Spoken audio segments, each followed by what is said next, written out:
Green tea ಕುಡ್ದಿರ್ತೀರಾ, blue tea ಕುಡ್ದಿದ್ದೀರಾ? Blue tea ಕುಡಿಯೋದ್ರಿಂದ ಏನೇನೆಲ್ಲ ಹೆಲ್ತ್ ಬೆನಿಫಿಟ್ ಸಿಗುತ್ತೆ ಬನ್ನಿ ನೋಡೋಣ. ಎಲ್ರಿಗೂ ಶುಭ ಮುಂಜಾನೆ.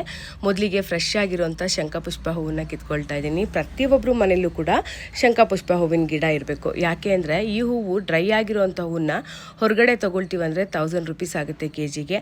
ಅದೇ ನಾವೇ ಮನೆಯಲ್ಲಿ ಒಂದು ಗಿಡ ಹಾಕಿದ್ರೆ ಒಂದು ಗಿಡದಿಂದ 10 ಗಿಡ ಹುಟ್ಕೊಳ್ಳುತ್ತೆ.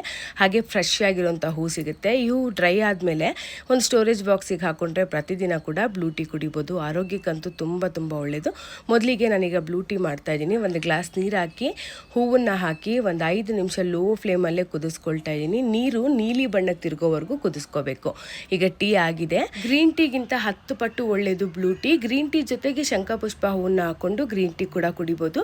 ಬ್ಲೂ ಟೀ ಕುಡಿಯೋದ್ರಿಂದ ಆರೋಗ್ಯಕ್ಕೆ ಏನೇನೆಲ್ಲ ಹೆಲ್ತ್ ಬೆನಿಫಿಟ್ ಸಿಗುತ್ತೆ ಅಂದರೆ ಹೃದಯಕ್ಕೆ ತುಂಬ ಒಳ್ಳೆಯದು, BP ಶುಗರ್ ಕಡಿಮೆ ಮಾಡುತ್ತೆ, ಹೇರ್ ಗ್ರೋತ್ಗೆ ತುಂಬ ಒಳ್ಳೆಯದು, ಸ್ಕಿನ್ ಬ್ರೈಟ್ನಿಂಗ್ ಆಗುತ್ತೆ, ಕೊಲೆಸ್ಟ್ರಾಲ್ ಕಡಿಮೆ ಮಾಡುತ್ತೆ, ಬ್ರೀತಿಂಗ್ ಪ್ರಾಬ್ಲಮ್ ಕಡಿಮೆ ಆಗುತ್ತೆ, ವೆಯ್ಟ್ ಲಾಸ್ಗಂತೂ ತುಂಬ ಒಳ್ಳೆಯದು. ಈ ಬ್ಲೂ ಟೀ ಜೊತೆಗೆ ಸ್ವಲ್ಪ ನಿಂಬೆಹಣ್ಣು ಹಾಕೊಂಡು ಕುಡಿಯೋದ್ರಿಂದ ವೆಯ್ಟ್ ಲಾಸ್ ಆಗುತ್ತೆ.